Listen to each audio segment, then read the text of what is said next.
ସୁସ୍ଥ ରହିବାର କିଛି ନିୟମ। ସବୁଦିନ ସକାଳୁ ବ୍ୟାୟାମ କରନ୍ତୁ।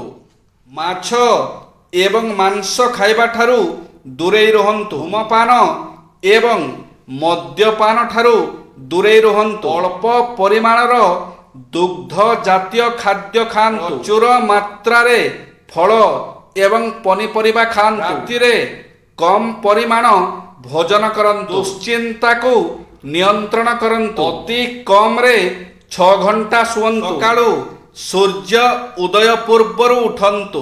ଦୃଢ଼ ଇଚ୍ଛା ଶକ୍ତିକୁ ଭାଗ୍ୟ ଲଙ୍ଘି ପାରିବ ନାହିଁ। କୀଟନ ସମ୍ପୂର୍ଣ୍ଣ ଅନ୍ଧ ହୋଇଯିବା ପରେ କହିଥିଲେ, ମୋ ଅନ୍ଧତ୍ୱକୁ ସାଧାରଣ ଭାବରେ ଗ୍ରହଣ କରିନେଇଛି। ମୋର 5ଟି ଯାକ ଇନ୍ଦ୍ରିୟ ନଷ୍ଟ ହୋଇଗଲେ ମଧ୍ୟ ମନ ଭିତରେ ମୁଁ ବଞ୍ଚି ରହିପାରିବି। ମନ ଦ୍ୱାରା ହିଁ ଆମେ ଦେଖୁ, ତାହାରି ପାଇଁ ହିଁ ବଞ୍ଚି ରହୁ।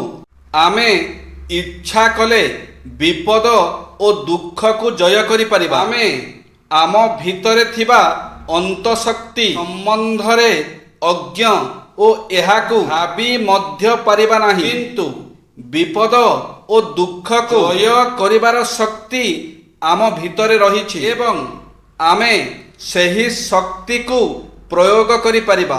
ସ୍ୱାମୀ ସ୍ତ୍ରୀର ସମ୍ପର୍କ ଜନ୍ମ ଜନ୍ମର। ଏମାନେ ସୁଖ ଦୁଃଖର ସାଥୀ। ଧର୍ମ, ଅର୍ଥ, କାମ ଓ ମୋକ୍ଷ କେବଳ ପତ୍ନୀର ସହଯୋଗ ଓ ସାହଚର୍ଯ୍ୟରେ ପ୍ରାପ୍ତ ହୁଏ। ବିବାହ ବେଳେ ସେହିପରି କଥା ଉଚ୍ଚାରିତ ହୋଇଥାଏ। ସେହି ପ୍ରତିଜ୍ଞା ଓ ବଚନବଦ୍ଧତାକୁ ସ୍ମରଣ ରଖିବା କଥା। ସଂସାରରେ ସବୁବେଳେ ସୁଖ ମିଳେ ନାହିଁ। ସ୍ୱାମୀ ସ୍ତ୍ରୀର ସମ୍ପର୍କ କେବଳ ସୁଖ ପାଇଁ ନୁହେଁ, ସୁଖ ଦୁଃଖରେ ପରସ୍ପରକୁ ସ୍ନେହ, ସାହାଯ୍ୟ ଓ ସହଯୋଗ ଦେବାର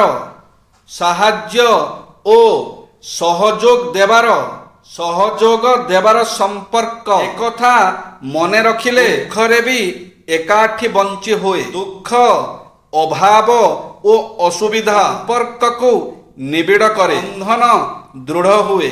ସଫଳତା ହାସଲ କରିବାର କିଛି ଟିପ୍ସ। ଅଧିକ ପରିଶ୍ରମ, କମ୍ ନିଦ୍ରା, ଅନ୍ୟଠାରୁ କୌଣସି ପ୍ରକାର ଆଶା ନ ରଖିବା, ଖାଲି ସମୟରେ ନିଜର ଭୁଲ ଠିକ୍ ବିଚାର କରିବା, ବିଫଳ ହେଲେ ଭାଙ୍ଗି ନ ପଡ଼ିବା, ନିଜ କର୍ମ ଉପରେ ବିଶ୍ୱାସ ରଖିବା, ଯେପର୍ଯ୍ୟନ୍ତ ଲକ୍ଷ୍ୟସ୍ଥଳରେ ନ ପହଞ୍ଚିଛନ୍ତି ସେପର୍ଯ୍ୟନ୍ତ ନିଷ୍ଠାର ସହ ଚେଷ୍ଟା କରିବା। ମଣିଷ ଦରକାର ପଡ଼ିଲେ ଦୁଃଖକୁ ବିକ୍ରି କରିପାରେ ନାହିଁ କି ସୁଖକୁ କିଣିପାରେ ନାହିଁ। ପ୍ରକୃତରେ ଏ ଦୁଇଟି କ୍ଷେତ୍ରରେ ମଣିଷ ଅସହାୟ ହୋଇ ହାରିଯାଇଥାଏ। କାଳ ସର୍ବଶକ୍ତିମାନ। ସେ ସୃଷ୍ଟିର ସମସ୍ତ ବସ୍ତୁକୁ କବଳିତ କରିପାରେ, ପ୍ରାଣୀମାନଙ୍କୁ ବିନାଶ କରିପାରେ। ସମସ୍ତେ ସୁପ୍ତ ଥିବା ଅବସ୍ଥାରେ କାଳ ଜାଗ୍ରତ ଥାଏ। କାଳକୁ ନିୟନ୍ତ୍ରଣ କରିବା ସମ୍ଭବ ନୁହେଁ। ଚତୁର ବ୍ୟକ୍ତି ସର୍ପ, ନୃପ, ବ୍ୟାଘ୍ର, ବିରୁଡ଼ି, ବାଳକ, ପରର କୁକୁର ଏବଂ ମୂର୍ଖ ଲୋକ ଶୋଇଥିଲେ ତାଙ୍କୁ ଉଠାଇବା ଉଚିତ ନୁହେଁ। ଅଫିସରୁ ଅନ୍ତତଃ ପତ୍ନୀଙ୍କ ପାଖକୁ କରି ତାଙ୍କର କୁଶଳତା ଓ ସମ୍ପର୍କରେ ପଚାରନ୍ତୁ। ଆପଣ ଯେ ତାଙ୍କର ସଦା ସର୍ବଦା ଖିଆଲ ରଖିଛନ୍ତି, ଏହା ଭାବି ପତ୍ନୀ ଯଥେଷ୍ଟ ରହିବା ସହ ଆପଣଙ୍କ ପ୍ରତି ଅଧିକତର ଅନୁରକ୍ତ ରହିବେ।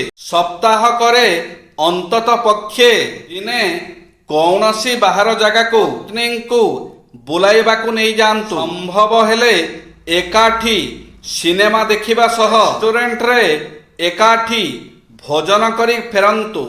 କେତେବେଳେ କେମିତି କିଚେନ ବା ରୋଷେଇ ଘରେ ପତ୍ନୀଙ୍କର ସହାୟତା କରନ୍ତୁ। ଏହା ଫଳରେ ସେ ନିଶ୍ଚୟ ଖୁସି ହେବେ।